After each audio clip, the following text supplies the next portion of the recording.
Thank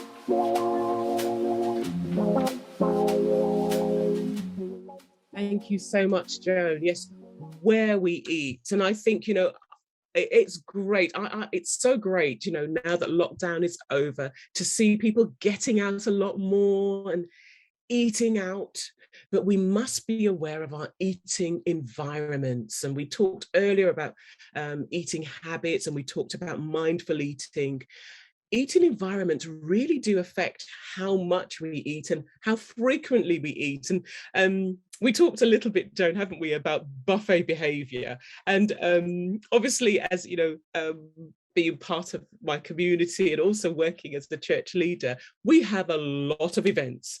And I'm telling you, whether it's a birth of a child or somebody's bought a new car, we are celebrating, and there is always food. But I think it's really important that we are mindful of that eating environment with our festivals, religious festivals, family festivals and celebrations. Be aware of the eating environment and think about how you are going to take charge of what's on your plate. So we've spoken earlier, haven't we, about the buffet. Go to the salad first. It's usually, as you said, Joan, at the end. Disrupt things a little bit, but also ask the people behind the counter, if the salad's already dressed, can I have something that isn't? Equally, if we're going, to restaurants, on your menu, take your time and don't feel afraid to ask, can I have the steamed brown rice instead of the fried rice? Can I have fish that isn't fried? Can I have it baked? Or don't feel afraid to to wait a bit if it means that they're going to prepare it differently, because it's about your health and you taking charge. The other thing, I guess, about eating out is it's something that people tend to be doing a lot more, or should I say, people buying food from outside now because of our busy lives. And it's really important to remember that when we're eating out, you don't know what's in that food. You haven't cooked it. It may look delicious. It often ticks the box, culturally, but be aware that you're not sure how much fat is in that. You're not sure how much salt and sugar's gone into that. So be aware. What I'm saying is, make it something perhaps that you do less of, particularly buying in food from outside when you don't know what's actually in it. So bringing in food from outside, takeaways. Again, lockdown has increased our knowledge of all of these delivery companies. Now you can literally be sitting on your chair and your food is knock, knock at the door. And Joan, it's anything now from, pepper soup to jollof rice, rice and peas, cowfoot soup, anything now. That knock, knock on the door can be anything. Restaurants have, they've really cottoned onto it. I think if we're doing this, it's nice to do this because sometimes we don't feel like cooking or we're very busy, but make an allowance for it as a special occasion. Don't make it a regular. Really important, as I said, there are a lot more takeaways now since lockdown. A lot of these food tend to be salt and fat heavy. A lot more salt. So typically, some research was done a few years ago, and it showed that a portion of rice and peas from a restaurant contained almost 9 grams of salt. This is just the portion of rice and peas, and a portion of jollof rice and chicken, again, was almost 10 grams of salt. Now, the government guidance for our salt intake is 6 grams. It's about 1 teaspoon for the whole day. And we're having almost double that in one meal. So just be aware of, takeaways. And again, don't be afraid to ask, for the healthier version, for the roasted, for the baked, for the non-fried. And of course, remember, ask for water instead of juices.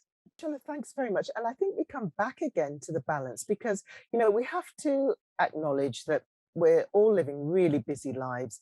It is sometimes difficult to plan ahead. It's sometimes difficult to cook at home.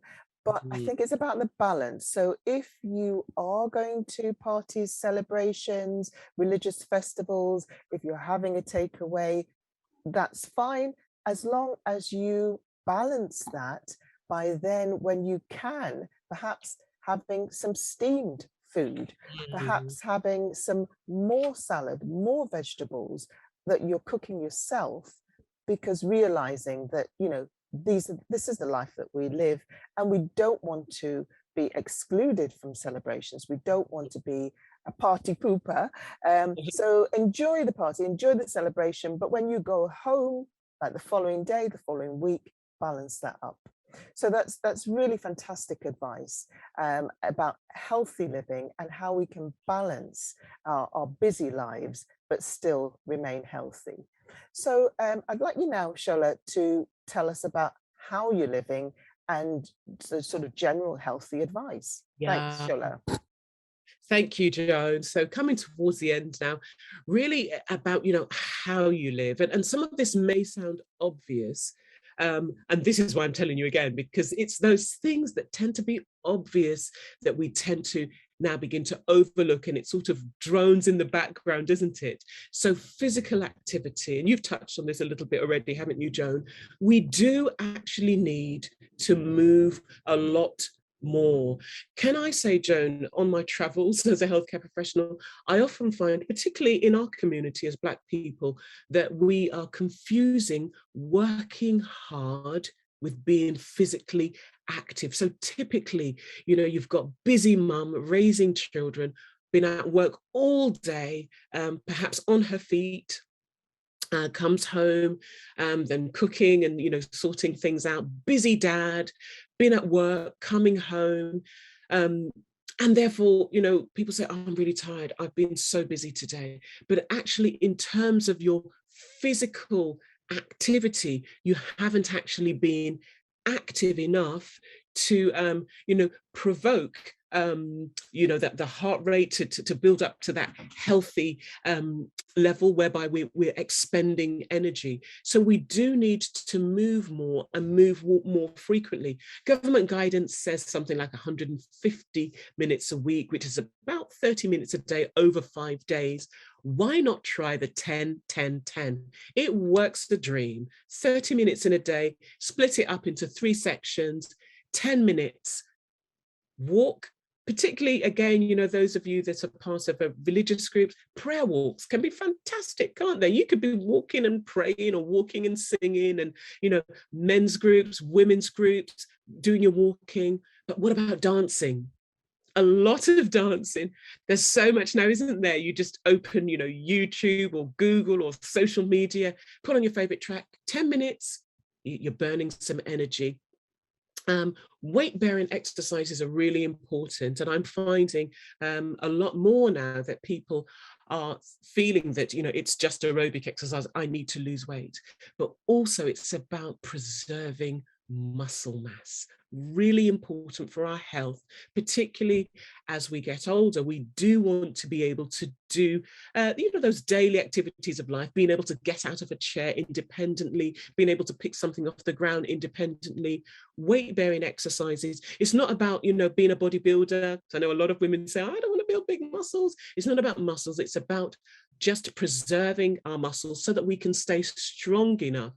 And weight-bearing exercise tend to be things that you can do from a chair. So if you check out some of the NHS links, there's some really good weight-bearing exercises. And also, just arm exercises using the tins of beans, tins of tomatoes to do that. Do activity in groups, make it fun, do team challenges. Above all, with physical activity, it's not about exercise. It's not about the gym. It's not about you must. Find that thing that you enjoy, because that's what you'll do the longest. That's what you'll sustain in terms of physical activity. So we need to move more, find that thing you like doing, do it as a family, do it with friends, and make it something that is long-standing. Thank you so much, Charlotte. I mean, there's so much in physical activity. And as you said, sometimes the obvious things get overlooked because it's like, well, that's too simple. But there's so many benefits from physical activity. I mean, it's not just the building of muscles, which in this context is really important if we're talking about mopping up any excess glucose, any excess sugar that's in your blood. It's taken up into the muscle, out of your blood, and Mm, lowers your blood glucose. So that's a benefit. But it mm, also releases those feel good hormones. So it helps with things like your mood and your general well-being.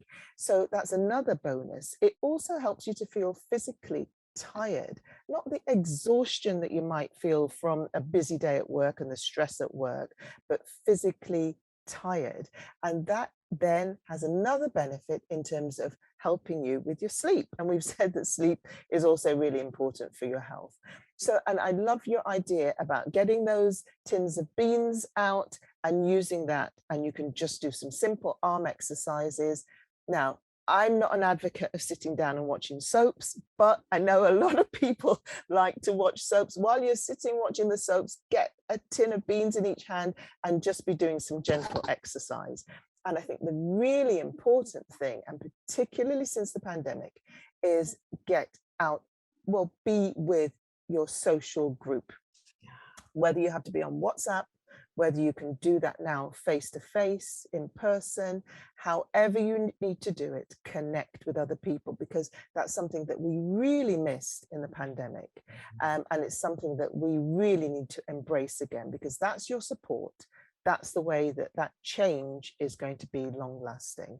And as Shola said, do what you enjoy. So thanks yeah. very much for that, Shola. Thank you so much. Thank you, Joan. So just in summary, just the final key messages, Joan, people of African, Black African descent, so, Caribbean communities also, we do have that higher risk of type 2 diabetes, but often it's due to excess weight. We can address some of these risks by managing our food intake, both the quality and the quantity, being more physically active, having enough sleep, and changing our relationship with food, being in charge. In some cases, we can delay, Joan, can't we, the onset of type 2 diabetes just by making small, long-term changes. Thank you so much, Shola. That's absolutely amazing. And the series of events is all about raising awareness, raising knowledge, and empowering people with that knowledge to then make the changes that they need to make to prevent ill health. And a lot of the advice that you've been giving is about healthy living. So whether you are immediately at risk of developing type 2 diabetes, or whether that might be a longer term issue for you, then all the advice that you've given is still relevant for a healthy life. And so I think that's sometimes people feel that the advice for type 2 diabetes, or people who are at risk of developing type 2 diabetes, is like a whole change of life. It's actually about just living a healthier life, isn't it? So thank you so much, Shola. That was amazing. Pleasure.